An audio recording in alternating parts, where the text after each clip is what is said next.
ठीक है। Good morning दोस्तों। आज हम साइंस का एक अगला टॉपिक पढ़ने जा रहे हैं और उसका नाम है भाई पाचन तंत्र। पाचन तंत्र या डाइजेस्टिव सिस्टम। Digestive system. और भाई पाचन तंत्र या डाइजेस्टिव सिस्टम अपन किसे कहेंगे? तो अपन जो भी चीज खाते पीते हैं, हम हमारे शरीर को ऊर्जा देने के लिए, अपन की उपापचय क्रियाओं को करवाने के लिए जो भी चीज अपन खा पी रहे हैं, उस चीजों का हमारे शरीर में पाचन होना या फिर जो हमारे शरीर से अपचित भोजन है उसका शरीर से बाहर त्याग करना है, क्या कहलाता है?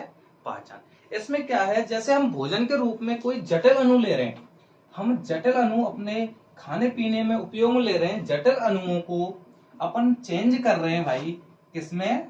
सरल अणुओं में या छोटे अणुओं में। और इसी चीज को अपन बोलेंगे पाचन। मतलब कि जटिल अणुओं का या भोजन के बड़े बड़े अणुओं का छोटे छोटे अणुओं में कन्वर्ट करना या चेंज करना ही क्या कहलाता है? पाचन। अब इस पाचन की क्रिया में हम देखते हैं कि सबसे पहले अपन खाने पीने में किस चीज का यूज कर रहे हैं। ऐसी कौन कौन सी चीजें जिनका अपन खाने पीने में यूज कर रहे हैं। मान के चलो जैसे हम दाल खा रहे हैं, चावल खा रहे हैं, रोटी, सलाद, ये सब चीज खा रहे हैं, तो ये तत्व क्या है? पाचन तुम्हारा ये तत्व नहीं है कि जो अपन खा रहे हैं। पाचन तंत्र का मतलब है कि पाचन में वे तत्व आते हैं जिनका हम हमारे शरीर में पाचन कर रहे हैं खाने के बाद, और जो चीज को अपन खाने के रूप में उपयोग कर रहे हैं उनको अपन बोलते हैं पोषक पदार्थ या न्यूट्रिएंट। और पोषक पदार्थ का मतलब है कि जो अपन भोजन के रूप में खा रहे हैं, और पोषक पदार्थों से क्या हो रहा है? हमारे देखो रोगों से सुरक्षा कर रहा है, रोगों से सुरक्षा, हमारी उपापचयी क्रियाओं का नियमन, उपापचयी क्रियाओं का क्या कर रहा है? नियमन, रेगुलेशन ऑफ मेटाबॉलिक रिएक्शन, और हमारी वृद्धि करने में सहायक है, ग्रोथ करने में। तो इन चीजों में हम भोजन को अपने शरीर में ले रहे हैं, और भोजन के जो हम अणु खा रहे हैं उनको सरल अणुओं में चेंज करना ही क्या कहलाता है? पाचन। अब पोषक के आधार पर कि जो अपना पोषण खुद बना रहे हैं, उस आधार पर हम इनको जंतुओं को वर्गीकृत करते हैं दो भागों में, टू पार्ट में क्लासिफाई करते हैं। कौन कौन से? एक तो होते हैं भाई ऑटोट्रोपस, ऑटोट्रोपस जिनको हम बोलते हैं स्वयंपोषी, और दूसरे होते हैं भाई हेट्रोट्रोपस जिनको हम बोलते हैं विषमपोषी। विषमपोषी।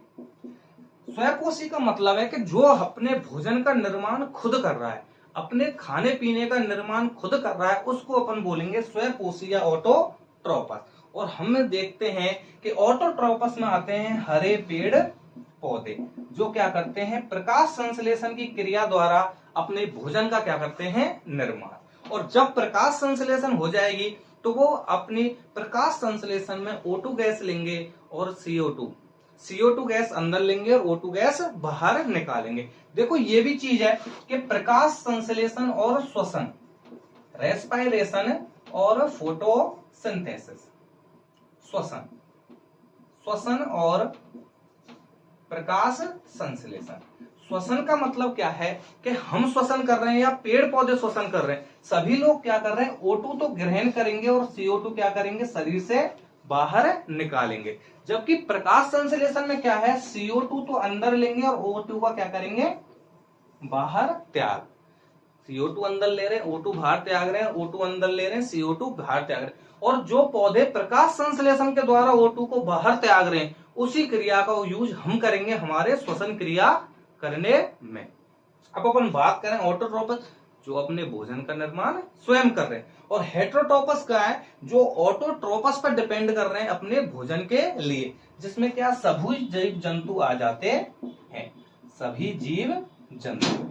अब कुछ जीव जंतु ऐसे होते हैं जो कि क्या करते हैं? अपने भोजन, और हम विषमपोषी की बात कर रहे थे कि ऐसे जीव जंतु जो अपने भोजन के लिए क्या करते हैं? हरे पेड़ पौधे या ऑटोट्रोपस पर डिपेंड करते हैं कि भाई कब ऑटोट्रोपस अपना भोजन बनाएगा और हम उस भोजन का उपयोग करेंगे। अब देखो कि हम ये मतलब नहीं है कि भाई हम भोजन को पका रहे हैं, मतलब बना रहे हैं, हम भोजन को बस पकाते हैं। और ऐसा भी नहीं है, अगर मानव ऑटोट्रोपस होता तो ऐसा होता शरीर के एक अंग से आलू निकल रहे हैं, एक अंग से चावल निकल रहे हैं, एक अंग से दाल निकल रही है। लेकिन मानव तो क्या कर रहा है कि जो ऑटोट्रोपस अपना भोजन बना रहे हैं उन पर डिपेंड कर रहा है। कौन? मानव अपने भोजन के लिए। अब देखो एक बार स्क्रीनशॉट ले लो।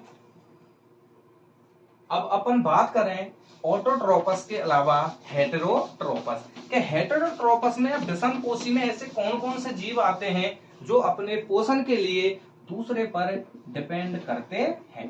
तो देखो विषमपोषी को अपन डिवाइड करें तो इस पर 3 प्रकार के होते हैं। एक तो होता है प्राणी समभोजी, जिसको अपन बोलते हैं होलोजोइक। एक होता है मृतोपजीवी, जिसको अपन बोलते हैं सैप्रोफाइट। और एक होता है परजीवी, जिसको अपन बोलते हैं पैरासाइट।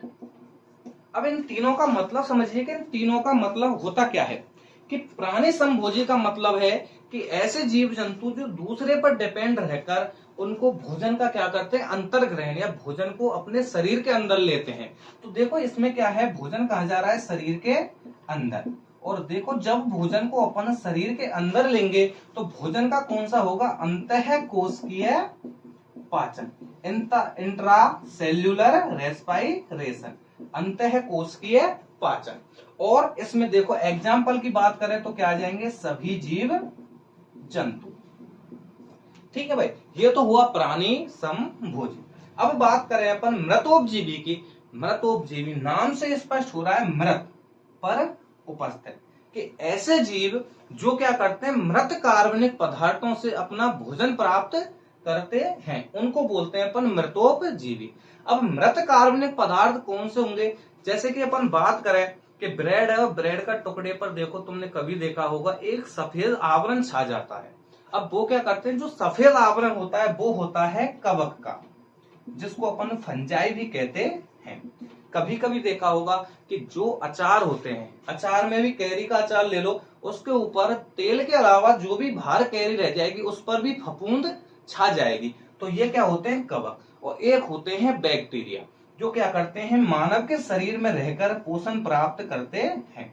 और इनमें पोषण क्या होगा, इनके शरीर से बाहर, बाह्य कोशिकीय पाचन। और ये होते हैं 3rd नंबर के परजीवी या पैरासाइट। परजीवी का मतलब है कि किसी दूसरे जीव के शरीर पर रहकर, मान के चलो कोई एक जीव है उसके शरीर पर रहकर पोषण प्राप्त करेंगे। जैसे अपन मानव में करें तो मानव के सिर पर पाई जाती है जू, जिसको अपन जुआ बोलते हैं। वो जू क्या करती है, मानव के शरीर पर रहकर अपना पोषण प्राप्त करती है। और जैसे मानव के शरीर पर रहेगी तो उसमें क्या होगा कि मानव के शरीर से वो खून का क्या करेगी, ब्लड उससे चूसती रहेगी और अपने आकार में क्या करेगी, वृद्धि। तो इसमें एग्जाम्पल लिखेंगे अपन जू। और एक होती है जौ, जो क्या करती है, जानवरों के शरीर पर पाई जाती है।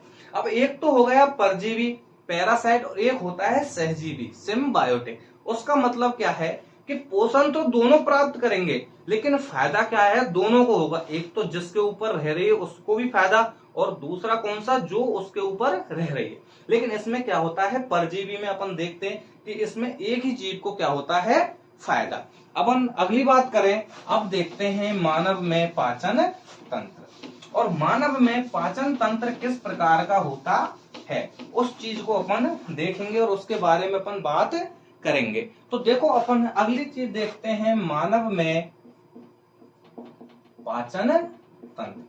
तो मानव के पाचन तंत्र में क्या होता है, कौन कौन सी प्रोसेस होती हैं जो मानव अपने पाचन तंत्र में करता है। तो देखो सबसे फर्स्ट प्रोसेस है भोजन का अंतर्ग्रहण। और भोजन का अंतर्ग्रहण का मतलब है इंजेक्शन ऑफ फूड। इसका मतलब होता है कि जो भी अपन भोजन अपने मुख के द्वारा, ओरल कैविटी या मुख गुहा के द्वारा शरीर के अंदर ले रहे हैं, उस चीज को अपन बोलते हैं अंतर्ग्रहण, इंजेक्शन ऑफ फूड। और दूसरी चीज होती है भाई भोजन का पाचन, डाइजेशन ऑफ फूड। इसका मतलब होता है कि जो भी अपन अंतर्ग्रहण के द्वारा फूड को अपने शरीर के अंदर ले रहे हैं, उस फूड का पाचन किस प्रोसेस के द्वारा हो रहा है और वो हमारा भोजन किस रूप में पचित अवस्था में चेंज हो रहा है, उस चीज को अपन बोलते हैं भोजन का पाचन। थर्ड नंबर की चीज आती है भोजन का अवशोषण। भोजन का अवशोषण, और भोजन के अवशोषण का मतलब होता है कि जो हमने भोजन पचित अवस्था में प्राप्त कर लिया, भोजन का पाचन हो गया, तो वो भोजन में जो ग्लूकोज है, एनर्जी है, कार्बोहाइड्रेट है, प्रोटीन, वसा, विटामिन, जितने भी तत्व हैं, वो तत्व हमारे शरीर के ब्लड में आ रहे हैं, जिससे क्या है कि ब्लड उन तत्वों को अपनी ओर अवशोषित करके हमारे आंतरिक अंगों तक पहुंचाए, जिससे क्या है हमारे शरीर में ऊर्जा का निर्माण हो और हमारा शरीर काम करने लग जाए। अगली बात करेंगे, चौथी बात, भोजन का स्वांगीकरण। और भोजन का स्वांगीकरण, असाइमिलेशन ऑफ फूड। इसका मतलब होता है कि कभी कभी देखो क्या करते हैं हम, कभी कभी भोजन करके तुरंत ही सो जाते हैं, तो देखो जो हमारे शरीर में भोजन से ऊर्जा मिल रही है, वो ऊर्जा तो हमको मिलेगी नहीं। अब जब ऊर्जा मिलेगी नहीं, हम कोई काम नहीं कर रहे, हम सो गए, लेकिन हमने जो भोजन करा है वो जाएगा कहाँ? तो वो भोजन क्या है कि हमारे शरीर में स्टोर होकर एक जगह रह जाता है, और जो भोजन हमारे शरीर में एक जगह स्टोर करके रह जाएगा, वो क्या करेगा, आगे आने वाले टाइम में, जैसे कभी हम भूखी अवस्था में रहते हैं, व्रत करते हैं, फास्ट वगैरह करते हैं, तो उस समय इस भोजन का उपयोग हमारे शरीर में हो जाएगा। तो स्वांगीकरण का मतलब होता है हमारे शरीर में भोजन का स्टोर करना। और अगला प्रोसेस होता है कि जो अवशिष्ट पदार्थ होते हैं, अवशिष्ट पदार्थों का मल के रूप में त्याग, मल के रूप में त्याग। और इसका मतलब होता है कि जो भोजन हमारे शरीर में पचित अवस्था में हो गया, जिसका पाचन हो गया, वो तो हमारे शरीर में क्रिया करेगा, लेकिन कुछ ऐसे जटिल पदार्थ होते हैं जिनका हमारे शरीर में क्या नहीं हो पाता, पाचन। तो उन पाचन क्रिया में जब इन भोजन के पदार्थों को पाचन नहीं हो रहा है, तो वो क्या करेंगे, हमारे शरीर से बाहर निकल जाएंगे। तो हम देखेंगे पाचन तंत्र में हमारे शरीर में ये 5 क्रियाएं काम करेंगी: भोजन का अंतर्ग्रहण, भोजन का पाचन, भोजन का अवशोषण, भोजन का स्वांगीकरण और अवशिष्ट पदार्थों का मल के रूप में त्याग। अब देखते हैं अगली बात, क्या कि किस तरह से हमारे शरीर में पाचन तंत्र में कौन कौन सी चीज काम करती हैं, शरीर के ऐसे कौन कौन से अंग हैं जो हमारे पाचन तंत्र में काम करते हैं। तो अब अपन इनकी बात करेंगे कि मानव शरीर में जो पाचन की क्रिया हो रही है किस प्रकार से हो रही है। तो सबसे पहले अपन डायग्राम बनाएंगे और डायग्राम में देखेंगे कि हमारे शरीर में पाचन क्रिया किस प्रकार से हो रही है। तो देखो भाई, सबसे पहले अपन बात करें अपने पाचन तंत्र में, कि पाचन तंत्र में भाई किस प्रकार की क्रिया हमारे शरीर में हो रही है। तो अपन एक मानव का रफली डायग्राम बना के उसके बारे में देखें। तो ये मानव का क्या हो गया, मस्तिष्क।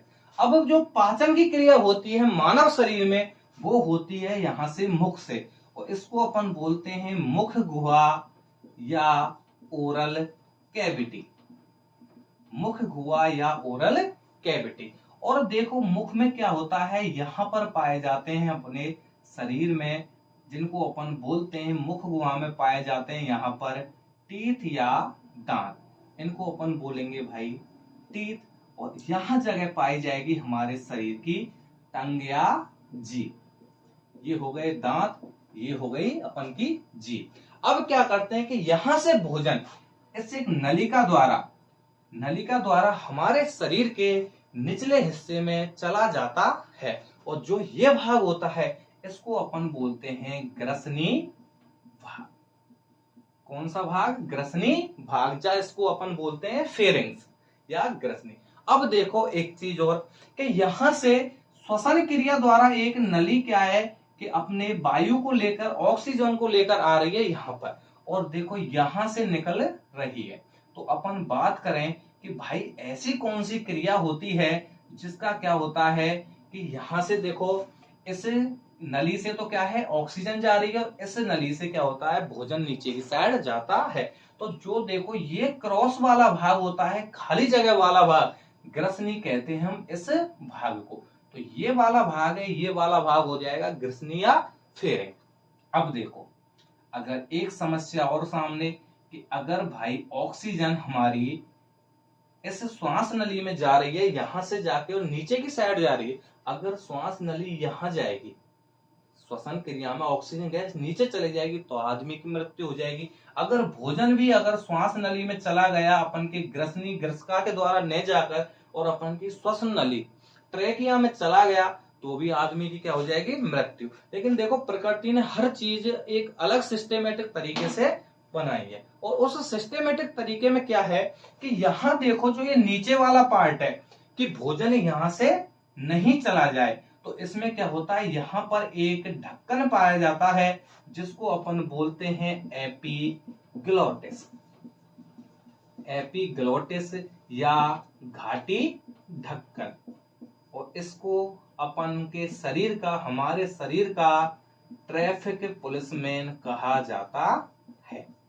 और इसका काम क्या है भाई, इसका काम देखो कि जो यहां से भोजन आ रहा है उसको अपन के नीचे इस नली में ग्रसिका वाले भाग में, और यहां से जो श्वसन क्रिया आ रही है, ऑक्सीजन आ रही है, उसको अपन की श्वास नली में डालने का या इधर से उधर न होने का क्या करता है, काम, एक तरह से अवरोध का काम करता है। अब देखो अगली कंडीशन कि भाई यहां से भोजन इधर तो नहीं जाएगा लेकिन यहां की तरफ चला जाएगा, भाई ऊपर की तरफ भी तो जा सकता है। तो देखो इस संरचना को भी यहाँ पर एक ढक्कन पाया जाता है जिसको अपन बोलते हैं युबुला, इसको बोलते हैं अपन युबुला। और ये काम क्या करता है कि यहाँ से आने वाले भोजन को और यहाँ से ऑक्सीजन को आने पर ये बंद हो जाता है और भोजन यहाँ से गति करके नीचे की साइड चला जाता है। अब देखो कभी कभी कंडीशन में तुमने देखा होगा कि कभी हम पानी पी रहे हैं और कोई सामने वाला आके हमको हंसा दे, भाई अपन स्माइल करने लग जाते, तो क्या करता है कि पानी यहाँ से ये दोनों ढक्कन ओपन हो जाते हैं और पानी यहाँ के द्वारा और शरीर से क्या हो जाता है, बाहर निकल जाता है, क्योंकि ये दोनों ढक्कन क्या है, ऊपर से ओपन हो जाएंगे और पानी यहाँ से बाहर निकल जाएगा। तो ये तो हुई इसकी बात। अब देखो आगे बात करें अपन श्वसन नली में आगे की संरचना हम देखें तो यहाँ पर एक इस आकृति में जे आकार में यहाँ पर एक संरचना पाई जाती है जिसको अपन बोलते हैं स्टमक या आमाशय। इसको क्या बोलेंगे, स्टमक या आमाशय। और आमाशय के निचले वाले भाग पर एक कुंडलित संरचना इस रूप में, एक कुंडलित संरचना इस रूप में प्रेजेंट होती है या पाई जाती है, जिसको अपन बोलते हैं छोटी आंत या स्मॉल इंटेस्टाइन। छोटी आंत या स्मॉल इंटेस्टाइन। और छोटी आंत का क्या होता है कि देखो ये कुंडलित संरचना होती है और जिसकी लंबाई की बात करें अपन 7 मीटर या 21 से 24 फीट ये होती है। अब देखो ये हमारा पेट है और यहाँ पर ये क्या है, छोटी आंत। तो क्या करेंगे कि ये यहाँ पर एक कुंडलित या बंधी हुई संरचना में रहती है, कि माने को अपन जैसे पतंग उड़ाते हैं और पतंग में क्या है कि एक रस्सी होती है ना, तो पतंग उड़ाने का धागा होता है, उसको एक अपन चरखे में लपेट के रखते हैं। ऐसे ये हमारी स्मॉल इंटेस्टाइन होती है, छोटी आंत होती है, जो हमारे शरीर में क्या होती है, एक कुंडलित अवस्था में यहाँ पर इकट्ठी रहती है और इसको कवर किए हुए रहती है एक और संरचना जिसको अपन बोलते हैं बड़ी आंत। इसको अपन बोलते हैं बड़ी आंत। और देखो भाई ये जो बड़ी आंत है ना, ये क्या है, नाम की बड़ी है, मुश्किल से 1 या 2 मीटर की होगी, लेकिन इसको बड़ी आंत क्यों कहते हैं, क्योंकि जो इसकी भित्ति है, ये भित्ति है, ये क्या करती है, ये मोटी हुई अवस्था में रहती है। इसकी जो ऊपर वाले आउटर लेयर होती है